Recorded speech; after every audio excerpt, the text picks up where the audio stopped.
camera action, it's on. New black film revolution born. Bettye LaVette is a bona fide soul music legend. Born in Detroit, she started recording in the early 60s. Her latest album, I've Got My Own Hell to Raise, has led to sold-out shows and garnered some of the best reviews of her career.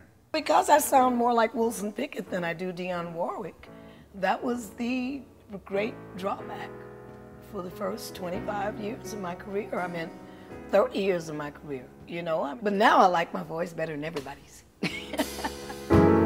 Gave you all of my love.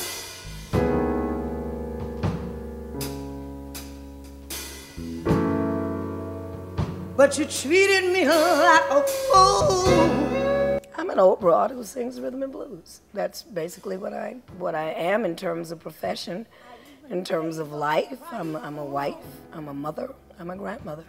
If you can do what I do when you're very, very young, there are many young artists now that they're ascribing to being Sarah Vaughan and Aretha Franklin. And if that's true, then they're geniuses and they should call them that. All kids in all professions, I think that they're unusual people. I think Tiger Woods is an unusual young person. Young people aren't able to gather that much information about their craft that quick. It took me 30 years to learn to sing. Walking out that door, telling you goodbye.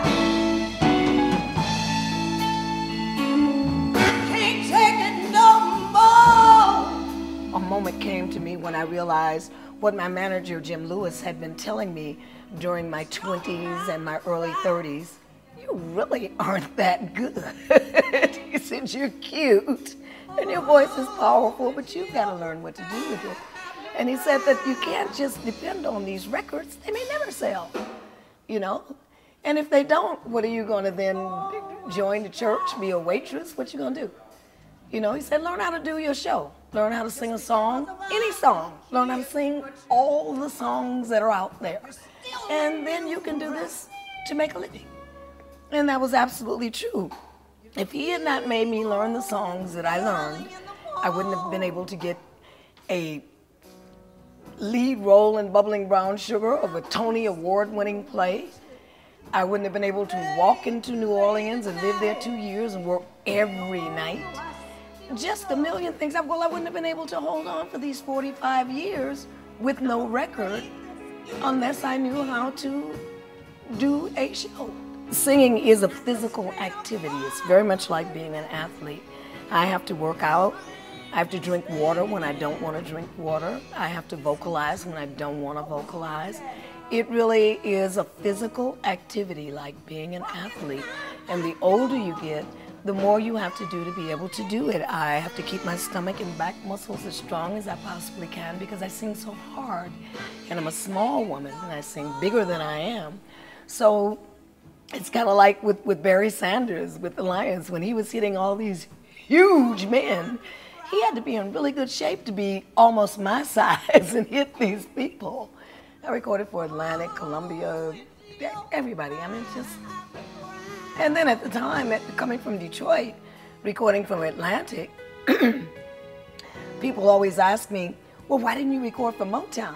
And I said, hell, Berry Gordy wanted to record for Atlantic in 1962.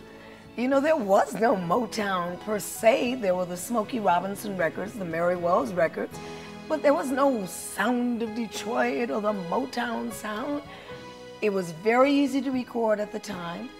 All my next door neighbors were recording and all their cousins. Smokey Robinson lived across the alley.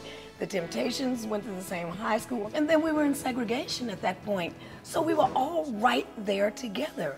So growing up in Detroit was no magical thing. It was a whole bunch of black people all there together. The reason that I know Otis Redding, Smokey Robinson, Marvin Gaye, and all those people is because I wasn't allowed to know anyone else. It's funny, they read my bio and they say, your first record came out when you were 16, and they say, talk about growing up in Detroit. I didn't grow up in Detroit. I grew up on the road. I was 16. I considered myself a star when I was between like 16 and maybe 25. Honey, you couldn't hit me in the ass with a red apple. And then it was Jim Lewis here again who said, you really just aren't that good. You really, he said, I know what people like, and I know what you think is good, but you really aren't that good yet. He said, do you know Lush Life? It's like, what's a Lush Life? And he's played it for me. I almost went and hid. I really almost, the first time I heard it, I almost went and hid. I said, no one could sing that. No one knows how to sing that. And Jim said, if you will listen to it and listen, you will learn how to sing it. And then when you are able to sing it a cappella, you will have arrived somewhere. And it took me about 20 years to learn it. Then I practiced it another 10. And I think maybe yesterday morning I said, well, hey, I think I got this song.